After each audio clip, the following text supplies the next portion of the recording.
Con el permiso de la presidencia. Adelante. Compañeras y compañeros legisladores, hoy alzamos la voz en contra del dictamen que reforma la Ley de Obras Públicas y servicios relacionados con las mismas. Esta reforma, lejos de combatir la corrupción, abre brechas peligrosas que podrían perpetuarla. ¿A quién sirve esta reforma? ¿Al pueblo de México o a la opacidad y a los intereses al margen de la ley? Nos dicen que la reforma busca transparencia reduciendo las adjudicaciones directas. Falso. En los hechos, en el sexenio del expresidente López Obrador, 8 de cada 10 contratos del gobierno federal se asignaron por adjudicación directa. La excepción se volvió regla, minando la competencia y propiciando favoritismos. Por ejemplo, el Fondo Nacional de Fomento al Turismo, encargado del Tren Maya, adjudicó de manera no competitiva el 93% de su gasto contractual en 2022. La Secretaría de Marina hizo lo propio en 99% de sus contratos ese mismo año. Con estos niveles alarmantes, pretender que una reducción teórica del umbral del 30 al 20% en la ley resolverá el problema es ingenuo. Máxime cuando el propio artículo 43 reformado permite exceder ese 20% en casos excepcionales con solo una justificación interna, abriendo la corrupción discrecional. La administración anterior prometió erradicar la corrupción, pero las cifras cuentan otra historia. ¿Dónde quedó aquel ideal de no puede haber gobierno rico con pueblo pobre si el dinero público se manejó como diga mi dedito?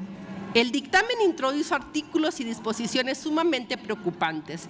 El nuevo artículo 1.4 exime de esta ley a las obras consideradas programas prioritarios o proyectos estratégicos ejecutados por las Fuerzas Armadas.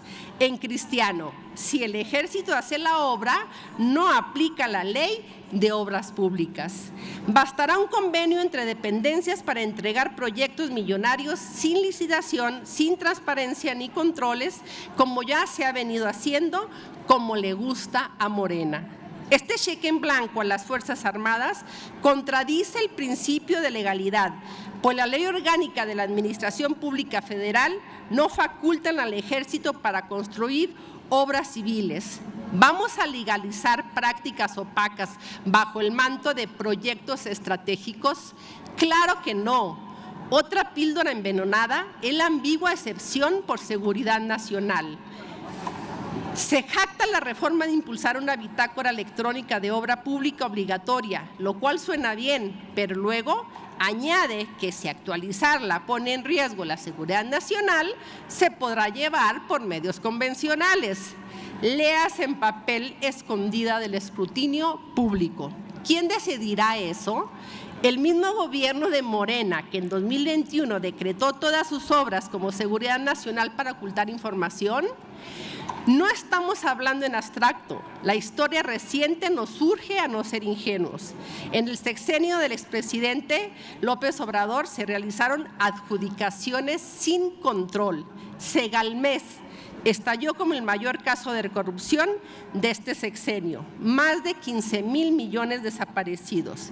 ¿Y cómo operaba el fraude?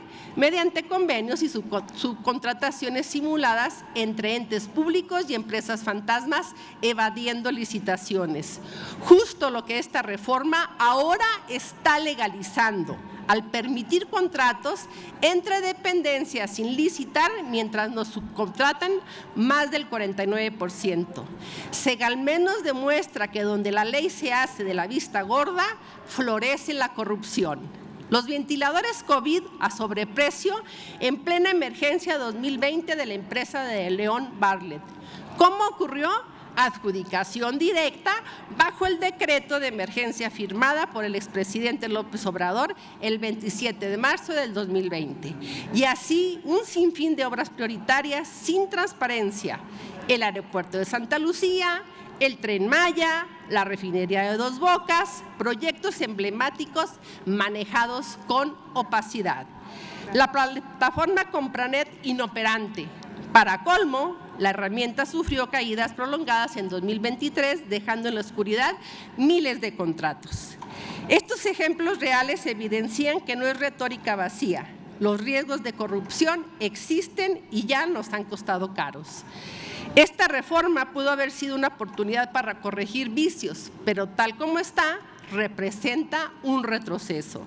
Es inviable aprobar disposiciones que legalicen la opacidad.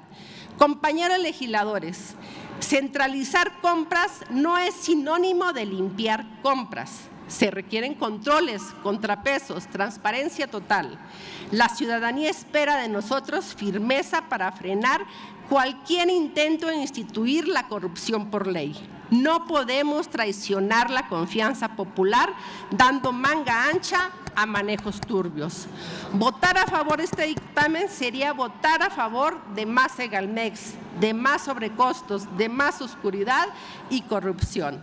Desde Acción Nacional hacemos un llamado último a la conciencia. Rechacemos este dictamen, concluyo, Presidenta, y exijamos uno nuevo verdaderamente orientado a las mejores prácticas internacionales, donde la regla sea la licitación abierta y la excepción solo lo estrictamente justificado y supervisado.